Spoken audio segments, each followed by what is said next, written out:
Senhor, igreja. Amém. Louvado e glorificado é o nome do nosso Deus. Amém.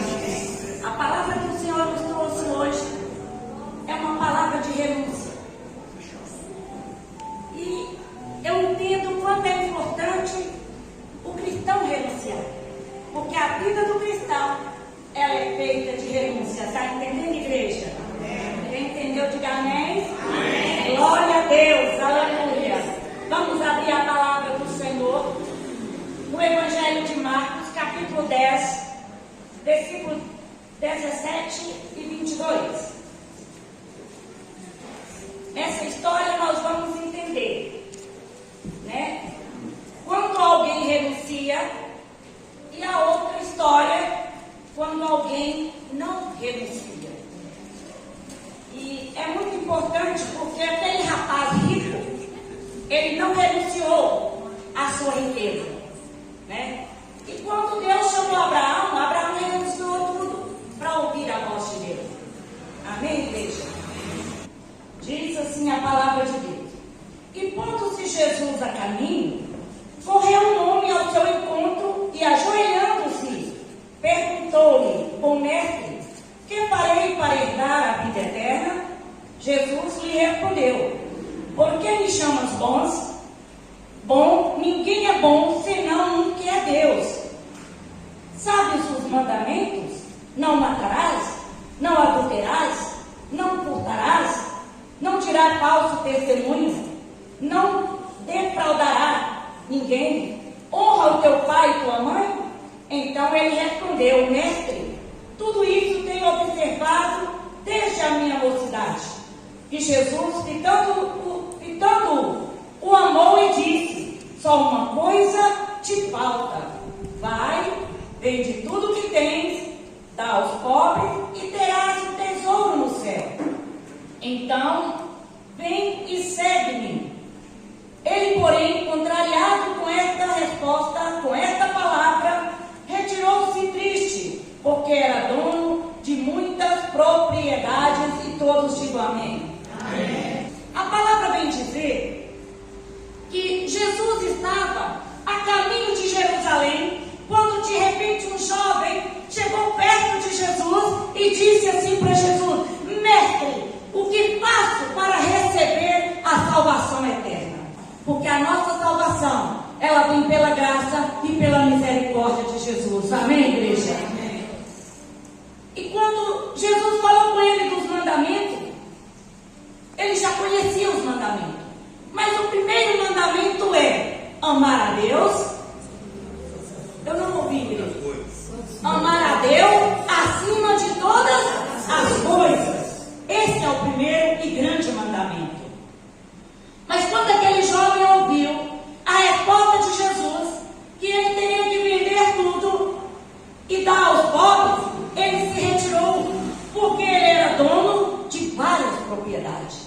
E ele não queria renunciar à riqueza dele, nem por Jesus e nem pela salvação eterna. Irmão, é muito triste porque nós temos que renunciar. Renunciar a cada dia o desejo da carne, o desejo terreno. Nós temos que renunciar aos prazeres dessa vida terrena. Porque se nós não renunciarmos, nós não teremos um relacionamento com Deus. Não tem como você dizer que você tem um relacionamento com Deus, que você está debaixo da proteção dos princípios de Deus, se você continua vivendo os prazeres terrenos, vivendo no pecado. Não tem como, tem que ter uma mudança, tem que ter uma transformação de vida. A palavra do Senhor diz que quando Deus chamou Abraão para sair da sua terra, Abraão estava na casa dos pais.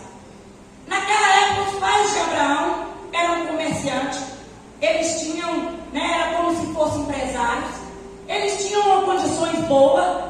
E quando Deus chamou Abraão, sai da sua parentela, Abraão deixou tudo para ouvir a voz de Deus. Lá em Gênesis 12:1.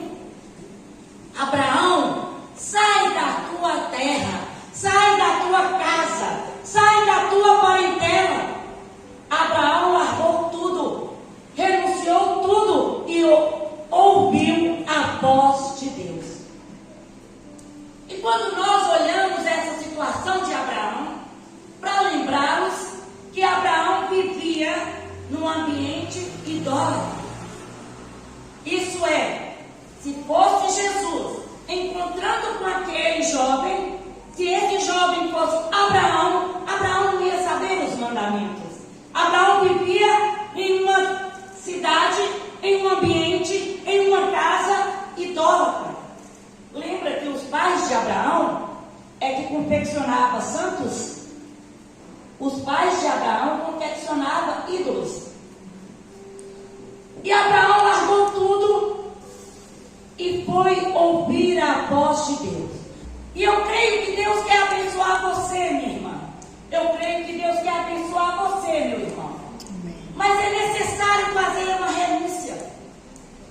Tem algo na nossa vida que precisa ser renunciado. E Deus diz assim, ó, saia do meio dos seus colegas. Saia do meio do ambiente que você está vivendo. Saia daquele ambiente que não agrada a Deus. Saia do meio dos vícios. Saia do meio do pecado. Saia do meio da tua parentela. Eu entendo que quando Deus fala, saia do meio da tua parentela, além de incluir todos esses outros ambientes, que é o ambiente de amizade, que é o ambiente de prazeres carnais, que é o ambiente que não pertence a Deus, eu creio que Deus tem um propósito. Porque quando Ele fala comigo e com você, sai da sua parentela, Ele está dizendo, olha, os seus parentes, a sua parentela, não consegue ver o seu chamado, não consegue crer que Deus está fazendo obra na sua vida. Às vezes, os parentes é que mais falam, enquanto você está ali caminhando nos caminhos do Senhor. Os parentes estão ali, ó, não largam o seu passado. Está só falando do seu passado. Está só apontando o seu passado. Às vezes aqueles parentes criticam. Não é o meu caso, mas eu conheço diversas pessoas que criticam o chamado de alguém. Que criticam o que Deus está fazendo na vida daquela pessoa. Que critica quando alguém diz assim, que hoje é um cristão. Aí ele critica lembrando do passado. Ah, mas fez isso e isso, e hoje diz que é cristão. Irmão, quando Deus diz, largue a tua parentela, é porque na tua parentela tem alguém que tem inveja de você. Mas Deus disse para Abraão, larga a tua parentela, e Ló fazia parte da parentela de Abraão, e Ló foi com Abraão. A Bíblia não relata o porquê que Abraão levou Ló, mas eu imagino que para nós é muito difícil dizer não a uma parentela. Possivelmente Ló não teve coragem de dizer não para Abraão. E Abraão, ele foi com Ló. Mas o Ló não ficou com Abraão até o final. O Ló andou com Abraão, mas ele não foi ao final. Deus escolheu você e muitos vão andar do teu lado. Mas são poucos que vão chegar onde você vai chegar. São poucos que vão entender o mover de Deus na sua vida. São poucos que vão crer na transformação de Deus na sua vida. São poucos que vão chegar onde você tem que chegar. São poucos que vão alcançar o que você vai alcançar. Tem pessoas que são chamadas para ir com você, mas ela só vai até onde Deus permitir, amém? Amém. Glória a Deus, aleluia. Quando Ló decidiu separar do seu tio Abraão, o Ló olhou para aquelas campinas verdes. Cuidado, meu irmão. O crente não tem que viver pela vista, ele tem que viver pela fé. Cuidado com o que teus olhos estão vendo. Ló cresceu os olhos na campina grande e tomou a decisão de separar do seu tio Abraão para ir pelas campinas. A bênção não estava nas campinas, a bênção estava com Abraão. Aleluia, glória a Deus. A bênção está com você, meu irmão. E onde você for, essa bênção vai te acompanhar. Em Deuteronômio 28, 2 diz assim, que a bênção do Senhor irá atrás de você e te alcançarão quando vocês ouvirem a voz de Deus. Não é fácil renunciar, mas é necessário.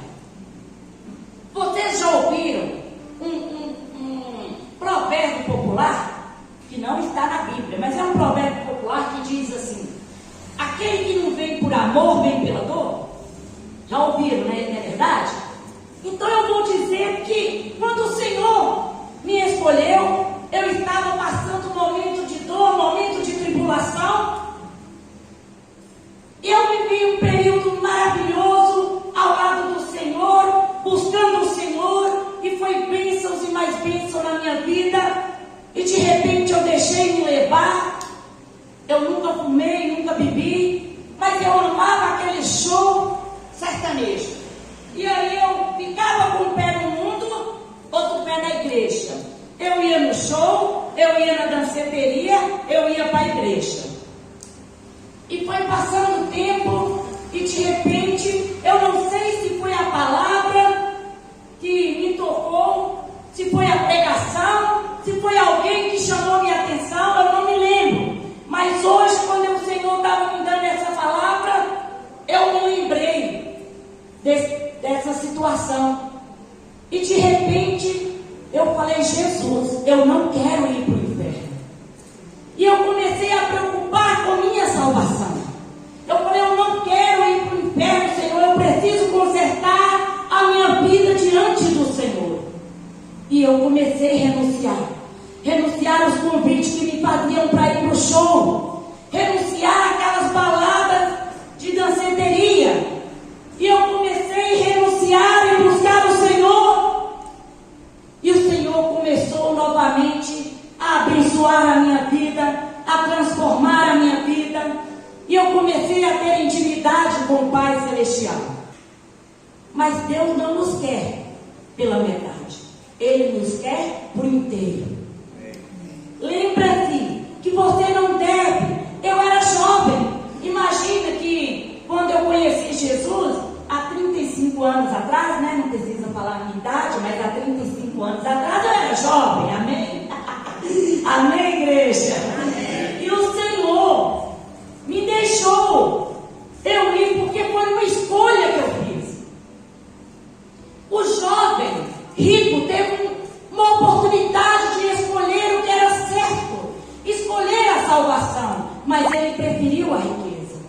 Naquele momento que possivelmente eu levei uma pancada, uma chamada, um corretivo, eu descobri que eu estava perdendo a salvação eterna. Que aquele lado que eu achava que estava bom, que estava bem, que eu estava indo, estava me levando diretamente para o inferno. E eu resolvi firmar os pés no Senhor e ouvir a voz do Senhor. Foi aí que o Senhor começou a tirar certas pessoas que estavam no meu caminho. E eu creio que o Senhor vai tirar pessoas que estão no caminho de muitas pessoas aqui. Você acha que não, mas quando Deus afastou as pessoas, ou quando Deus me afastou daquelas pessoas, eu consegui entender. Eu consegui voltar e trilhar o caminho que Deus tinha para mim. Deus vai tirar, meu irmão. Deus vai tirar, minha irmã, pessoas do seu caminho que pela incredulidade deles estão impedindo vocês de prosseguir.